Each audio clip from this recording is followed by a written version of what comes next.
وَلَئِن سَأَلْتَهُمْ، اور اگر آپ ان سے پوچھیں ان کے کرتوتوں کے بارے میں، لَيَقُولُنَّ، تو یقیناً وہ ضرور کہیں گے، اِنَّمَا كُنَّا نَخُوضُ وَنَلْعَبُ، ہم تو شغل لگا رہے تھے اور ہم کھیل رہے تھے۔ قل، آپ فرما دیں، اب اللہ و آیاتہ، کیا اللہ کے ساتھ اور اس کی آیات کے ساتھ، و رسولہ، اور اس کے رسول کے ساتھ، کنتم تستہزئون، تم کیا کرتے ہو؟ مذاق کرتے ہو۔ استہزاء کرنا، کسی کا مذاق اڑانا۔ یہاں پر پچھلے ذکر منافقین کا چل رہا تھا کہ منافقین کی عادات کیا کیا ہیں، کون کون سے کام ہیں جو منافق لوگ کرتے ہیں، اور اس کے بیان کرنے کا اصل مقصد یہ ہوتا ہے کہ ہم اپنا جائزہ لیں کہ کہیں ہمارے اندر کوئی ایسی بیماری تو نہیں پائی جاتی، اور اگر وہ بیماری ہمارے اندر ہے تو ہم اپنے اندر سے اس بیماری کو دور کریں۔ مقصد ان منافقین کی بے عزتی کرنا، ان منافقین کو برا بھلا کہنا، یہ کوئی مقصد نہیں ہے۔ ان کے راز فاش کرنا، یہ کوئی مقصد نہیں ہے کہ اللہ ان منافقین کو برا بھلا کہتا ہے، ان کے بارے میں یہ باتیں بیان کرتا ہے۔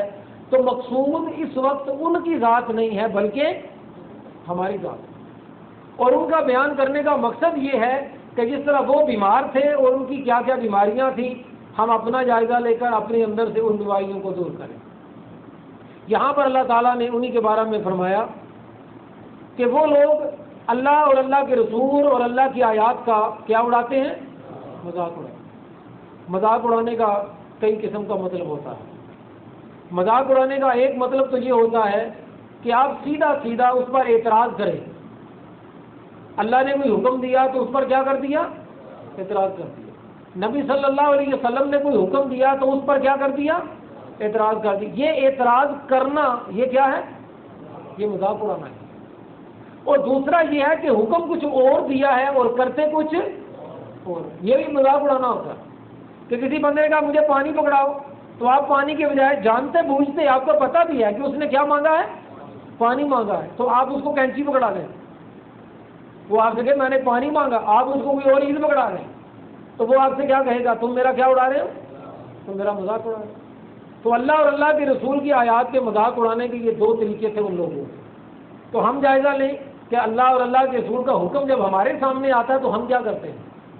کیا اس کو تسلیم کر لیتے ہیں کہ اللہ نے کہا تو ہم کریں گے، بات ختم۔ اب اس میں اعتراض والی تو بات ہی کوئی نہیں، اس میں کسی قسم کا نقطہ اعتراض تو ہو ہی نہیں سکتا کہ اللہ اور اللہ کے رسول نے جو کہہ دیا ہے۔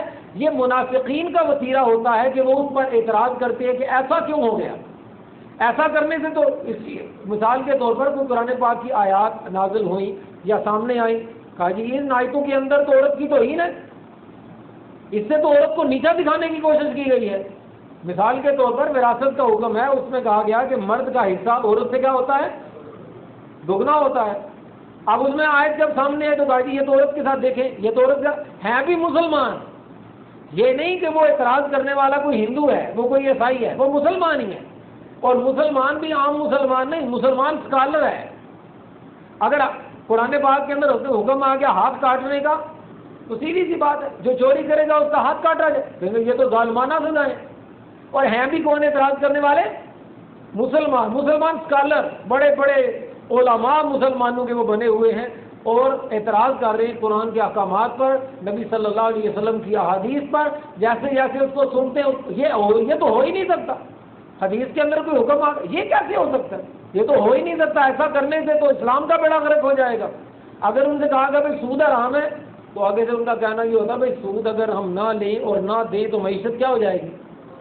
تو معیشت برباد ہو جائے گی۔ ہمارے ملک کی تو معیشت ہی اس کے اوپر کھڑی ہے، گویا کہ اللہ کی نافرمانیوں پر ہم کھڑے ہیں، اور جو بندہ اللہ کی نافرمانیوں پر کھڑا ہو تو اس کے گرنے میں کوئی شک ہو سکتا ہے؟ بھلا اس کے برباد ہونے میں کوئی شک ہو سکتا ہے؟ تو فرمایا کہ یہ منافقین کا وتیرہ ہے، اللہ کے احکامات پر اعتراض کرتے ہیں تو اللہ کے اوپر اعتراض نہیں کرنا۔ اور دوسری بات میں نے کیا بتائی تھی مذاق اڑانے والی، کہ کہا کچھ جاتا اور کرتے کچھ، تو جو بندہ اللہ اور اللہ کے رسول کے احکامات پر عمل اس طریقے سے نہیں کرتا کہ جس طرح حکم دیا گیا ہے، وہ بھی مذاق اڑا رہا ہے۔ جیسا کہ ہمارے ہاں مشہور ہے حلالہ کرتے ہیں، حالانکہ نبی صلی اللہ علیہ وسلم نے حلالہ کرنے والے پر اور کروانے والے پر کیا فرمائی ہے؟ لعنت فرمائی۔ اب وہ یہ حلالے کا حکم نکال کہاں سے رہے پتہ ہے آپ کو؟ قرآن پاک کی آیت ہے، کیونکہ قرآن پاک کے اندر آتا ہے کہ اگر کسی عورت کو کسی مرد نے 3 طلاقیں دے دیں تو وہ پہلے مرد کے لیے حلال نہیں ہو سکتی حتیٰ تنکح زوجا غیرہ، حتیٰ کہ وہ عورت اس شوہر سے کہ جس نے اس کو طلاق دی ہے اس کے علاوہ کسی دوسرے سے نکاح نہ کرے۔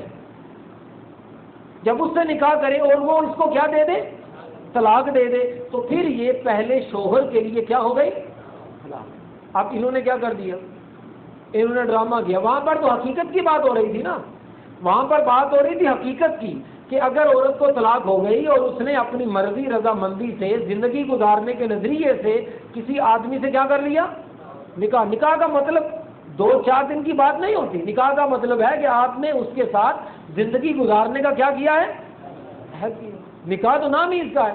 اگر نکاح کا نام یہ نہ ہو تو پھر زنا میں اور نکاح میں فرق کیا رہا، پھر تو بات ختم ہو گئی۔ آپ نے 2-4 دن کے لیے اس کو پیسے دیے، اس کے ساتھ رہے، وہ الگ ہو گئی، آپ الگ ہو گئے۔